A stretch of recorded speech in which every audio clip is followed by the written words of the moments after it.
Hello my dear students, welcome back to one more class. आज की इस class में हम स्टडी करने वाले हैं कुछ प्रीवियस ईयर्स क्वेश्चंस। और ये क्वेश्चंस बेटा हम स्टडी करने वाले हैं specifically chapter aldehyde ketones and carboxylic acid. जैसे कि हमें सबको पता है कि टर्म 2 में जो है हमारे ऑर्गेनिक केमिस्ट्री के दो ही चैप्टर आ रहे हैं, एक है अमीन्स और दूसरा है aldehyde ketones and carboxylic acids. तो इसके कुछ प्रीवियस ईयर्स के क्वेश्चंस हम सॉल्व कर लेते हैं ताकि हमें आइडिया हो कि किस तरीके से क्वेश्चन पूछे जा सकते हैं और उनको किस तरीके से सॉल्व करना है। तो अभी मैं सबसे पहला क्वेश्चन यहाँ पर स्टार्ट कर रही हूँ। ये जो सबसे पहला क्वेश्चन जो है हमारा, ये क्वेश्चन ये कहता है कि यहाँ पर हमें कुछ कंपाउंड्स दिए रहेंगे। जैसे कि मैं यहाँ पर लिख लेती हूँ ये पहला question. The first question is, here they are saying that, wait a minute, okay, so let's start. So here the question is, क्या कह रहा है वो, गिव केमिकल टेस्ट। ऐसा बेटा इसके ऊपर जनरली क्वेश्चन बन ही जाता है। उसमें लिखा हुआ है give chemical test to distinguish, give chemical test to distinguish, give chemical test to distinguish the following. ठीक है, यहाँ पर अब हमें कुछ सैंपल्स दिए रहेंगे कुछ क्वेश्चन के, और उसमें जो है हम क्या करेंगे, इसको डिस्टिंग्विश करेंगे। ऐसे क्वेश्चन डेफिनेटली आते हैं। जैसे अगर पहला हमें दिया गया है वो है हमारे पास में acetic acid and formic acid. ठीक है, acetic acid and formic acid. तो हमसे ये पूछा जा रहा है कि इसमें ऐसा कौन सा केमिकल टेस्ट हम यूटिलाइज करें कि हम इन दोनों को जो है डिफरेंशिएट कर सके। तो यहाँ पर अगर मैं इसका फॉर्मूला देखती हूँ तो ये हो जाएगा CH3COOH, और यहाँ पर अगर आप देखते हो फॉर्मिक एसिड का फॉर्मूला तो ये हो जाएगा HCOOH। अब हमें इसमें जो केमिकल टेस्ट जो है उसको फाइंड आउट करना है कि ऐसा कोई केमिकल टेस्ट जिससे हम पता कर सके कि इन दोनों का डिस्टिंग्विश किस तरीके से किया जाता है। और बेटा ये जो क्वेश्चन जो आपको यहाँ पर दिख रहा है, ये क्वेश्चन पूछा गया है 2016 सीबीएसई 2016 के एग्जाम जो हुई थी और सीबीएसई 2017 के एग्जाम जो हुई थी, उसमें जो अभी मैं जितने भी एग्जाम्पल समझाऊंगी ये सभी क्वेश्चन इस ईयर में पूछे जा चुके हैं। तो चलिए देख लेते हैं इसका आंसर क्या होना चाहिए। तो अब अगर हम बात करते हैं एसिटिक एसिड और फॉर्मिक एसिड की, तो दोनों क्या है, कार्बोक्सिलिक एसिड्स है। ठीक है, अब दोनों अगर कार्बोक्सिलिक एसिड्स है तो अब हमें ये देखना पड़ेगा कि इन दोनों में से डिस्टिंग्विश कैसे कर सकते हैं। तो अभी हम देखेंगे कि सबसे पहले अगर हम बात करते हैं NaHCO3 की, अगर मैं बात करती हूँ NaHCO3 की तो बहुत ही इजी है। तो हम कहेंगे कि both will produce brisk effervescence. ये दोनों क्या करेंगे, ब्रिस्क एफरवेसेंस जो है वो प्रोड्यूस करेंगे। ब्रिस्क एफरवेसेंस जो है ये दोनों जो है प्रोड्यूस कर सकते हैं। ब्रिस्क एफरवेसेंस VESCENE, ठीक है, ब्रिस्क एफरवेसेंस प्रोड्यूस कर सकते हैं बोथ। तो ये जो है ये आपका केमिकल डिस्टिंग्विश वाला टेस्ट नहीं होगा। फिर उसके बाद में हम देखेंगे कि ये जो फॉर्मिक एसिड जो होता है, क्या फॉर्मिक एसिड जो होता है, ये फॉर्मिक एसिड जो है ये क्या करता है, इट रेड्यूसेस, हम कहेंगे it reduces Fehling's solution, it reduces Fehling solution. तो मतलब फॉर्मिक एसिड को जब आप फेलिंग सॉल्यूशन के साथ में रिएक्ट करवाते हैं तब वो क्या करेगा, उसको रिड्यूस कर सकता है ना। तो ये क्या करता है, Fehling solution and Tollens reagent जो है, एंड टॉलेंस रिएजेंट, इन दोनों को ये क्या करता है, ये रिड्यूस करता है। But acetic acid do not give this test, but acetic acid do not give this test, acetic acid do not give this test. It means अगर हमें इसका केमिकल टेस्ट देखना है जो कि डिस्टिंग्विशेबल टेस्ट होना चाहिए, तो हम जो है हम ये कर सकते हैं। जैसे फॉर्मिक एसिड जो है क्या करता है, रिड्यूस करता है फेलिंग सॉल्यूशन को और टॉलेंस रिएजेंट को, बट एसिटिक एसिड जो रहेगा ये दोनों टेस्ट हमें नहीं देगा, और यही इसका करेक्ट आंसर रहेगा, डिस्टिंग्विशेबल आंसर। ठीक है, distinguishable test between this to.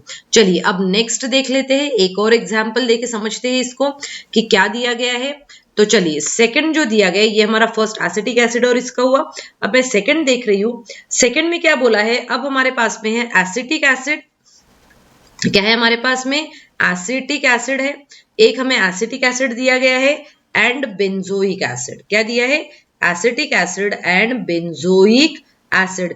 इन दोनों में कौन सा डिस्टिंग्विशेबल टेस्ट है जिससे हम ये फाइंड आउट कर सकते हैं कि ये इन दोनों को इजीली जो है हम किस तरीके से केमिकल टेस्ट के अकॉर्डिंगली हम डिफरेंशिएट कर पाएंगे।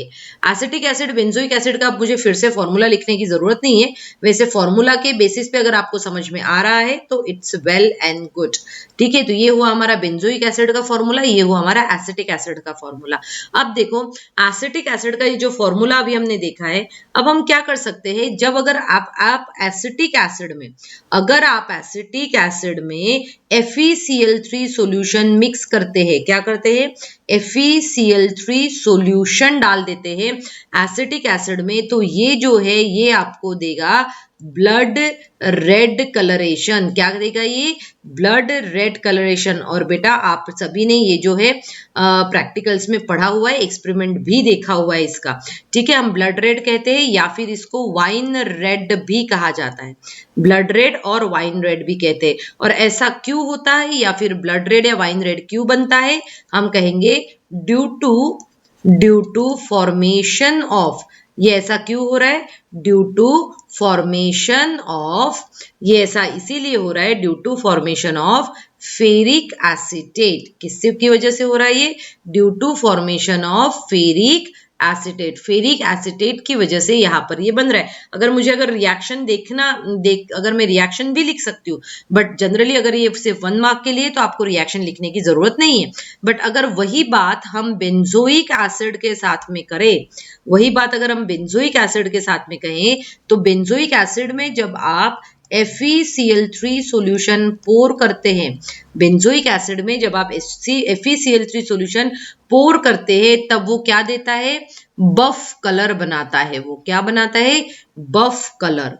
ठीक है, ये बफ कलर हम या फिर कहेंगे कि वहां पर वो PPT भी बनाता है on treatment with neutral FeCl3। Similarly यहाँ पर भी जो रहेगा वो रहेगा न्यूट्रल ही रहेगा। दोनों FeCl3 का हम न्यूट्रल ही यूज कर रहे हैं बेटा। ठीक है, सो यहाँ पर ये क्या बनाएगा? बफ कलर बनाएगा। तो मतलब इन दोनों इसमें आपको कलर का डिफरेंशिएशन दिख सकता है कि एसिटिक एसिड जब FeCl3 के साथ रिएक्ट होता है तब वो बनाएगा ब्लड रेड कलरेशन, देखो ब्लड रेड या फिर वाइन रेड बनाता है, जबकि बेंजोइक एसिड जो है वो बफ कलर बनाता है ना। बफ कलर जो मतलब होता है कि जैसे कि अपना फ्लैश का कलर जो होता है उसको हम बफ कलर कह सकते हैं। अगर मुझे यहाँ पर इसकी रिएक्शन लिखनी रहे बेटा, तो यहाँ पर मैं इजीली रिएक्शन लिख सकती हूँ कि जैसे ये देखो, ये क्या हुआ? बेंजोइक एसिड हुआ, इसकी रिएक्शन आप करवा रहे हो FeCl3 के साथ में। ठीक है, तो ये यहाँ पर बनाता है कि आपका ये जो बेंजोइक एसिड और Fe का एक क्या बनेगा? कॉम्प्लेक्स बनेगा, जिसका कलर जो है वो होगा बफ कलर। ये जो है ये होता है आपका बफ कलर बनता है और साथ में HCl भी प्रोड्यूस होगा। इसी बफ कलर जो है हमें यहाँ पर अपीयर होता है। यही रिएक्शन अगर हम इसके साथ में देखें, CH3COOH के साथ में देखें, तब आप देख सकते हो कि यहाँ पर जब FeCl3 की रिएक्शन होती है, रिएक्शन आप बैलेंस कर सकते हो, तब ये यहाँ पर बनाएगा, यहाँ पर भी फेरिक एसिटेट भी बनता है। तो यहाँ पर जो बन रहा है, तो यहाँ पर हम देखेंगे कि जो ये जो फेरिक एसिटेट बन रहा है ये जो है इस तरीके से बनेगा, यहाँ पर Fe प्लस HCl, और ये जो है आप यहाँ पर बैलेंस कर सकते हो। और इसका जो कलर रहेगा वो रहेगा वाइन रेड, और हम कहेंगे ब्लड रेड, वाइन रेड या फिर ब्लड रेड रहेगा इसका। क्लियर है? क्लियर हुआ ये सब चीजें? देखो दोनों का डिफरेंशिएशन हमने बता दिया है। ठीक है, अब देखो नेक्स्ट देखते हैं। नेक्स्ट जो है, नेक्स्ट देखो थर्ड जो है, थर्ड में हमारे पास में क्या है बेटा? हमारे पास में जो दिया गया है वो है फिनॉल एंड बेंजोइक एसिड। अब अगर हमारे पास में लेबोरेटरी में फिनॉल एंड बेंजोइक एसिड अगर रखा हुआ है, तो फिनॉल एंड बेंजोइक एसिड, इन दोनों को हम डिफरेंशिएट किस तरीके से कर सकते हैं ना? कैसे करते हैं दोनों को डिफरेंशिएट? तो हम क्या कहेंगे कि फिनॉल जो होता है, फिनॉल जो होता है ये न्यूट्रल, हम कहेंगे कि जो सिंपल जो हमारा FeCl3 सॉल्यूशन जो रहता है, FeCl3 सॉल्यूशन, उसके साथ में ये देता है आपको वायलेट कलर। कौन सा कलर देता है? ये वायलेट कलर देता है। जबकि अगर हमारे पास में बेंजोइक बेंजोइक एसिड है। अगर हमारे पास में बेंजोइक एसिड है, उसकी रिएक्शन आप न्यूट्रल या फिर सिंपल FeCl3 से भी करेंगे, तब ये यहाँ पर देगा आपको बफ कलर। क्या देगा? बफ कलर। तो आप देख सकते हो न्यूट्रल फेरिक क्लोराइड हमने कम से कम 2 to 3 क्वेश्चंस में जो है यहाँ पर यूज कर लिया है। सो बेटा, जब भी कोई डिफरेंशिएशन के क्वेश्चन आते हैं तो आपको इसी तरीके से सोचना है कि उसमें केमिकली हम किस तरीके से डिफरेंशिएट कर सकते हैं। तो आप आज की इस क्लास में मैंने एक ही क्वेश्चन समझाया बेटा। अगर आपको ये क्लास कैसे लगी, क्या आप और कुछ क्वेश्चंस को समझना चाहते हैं या फिर नहीं, ये मुझे कमेंट सेक्शन में जरूर लिखिएगा। And thank you students, have a good day ahead.